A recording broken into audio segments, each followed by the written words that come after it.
Yeah, I'm Rick Anderson. I'm the Associate Director for Scholarly Resources and Collections at the University of Utah. And I am the Vice President and incoming President for the 2009-2010 year of NASIG.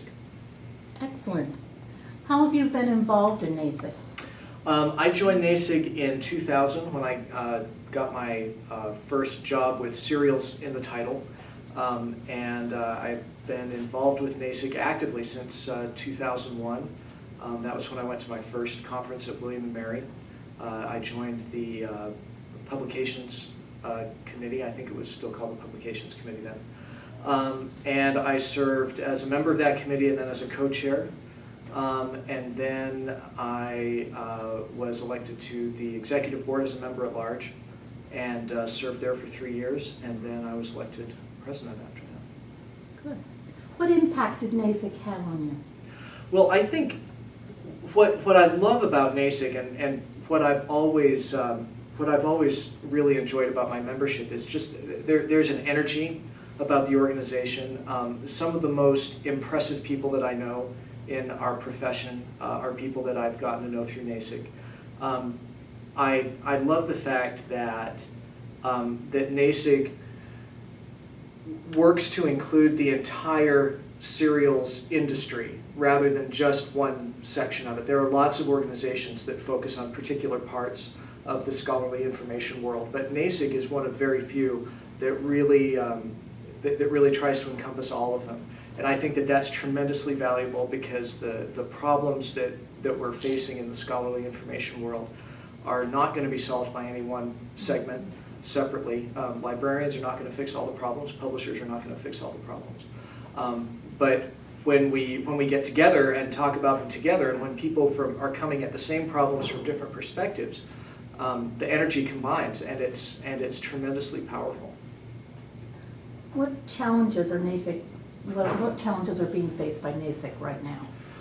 Well, the current budget crisis is huge. It's going to have a variety of impacts on the work that we do. It already is. Publishers are feeling tremendous pressure from it. Libraries are feeling, if anything, even greater pressure.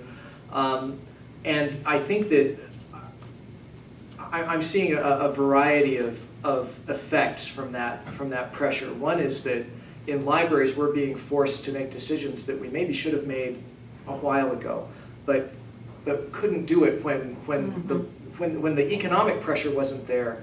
The political pressure to not do some of these things was too great. And now that we have no choice, now in a way we're in a very, very exciting position because we can make some really interesting choices about how to improve our services, how to make them more effective and more efficient in some cases.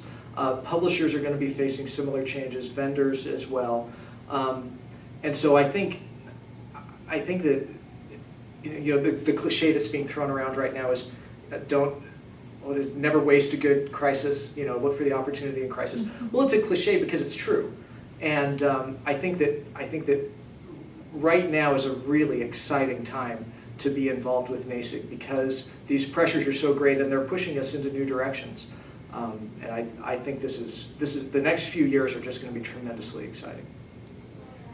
To follow on that, how will NASIG change, do you think, in the future?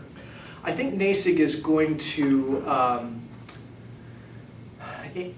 some degree, it's going to return to its roots, I think, as a truly integrated organization that really gives equal focus and equal attention to all segments of the industry. I think that in part the economic crisis is going to force us to do that, and other changes too. I think that we're really going to be able to focus on what our founding mission was, and really sort of tighten things up and refocus our efforts in that direction.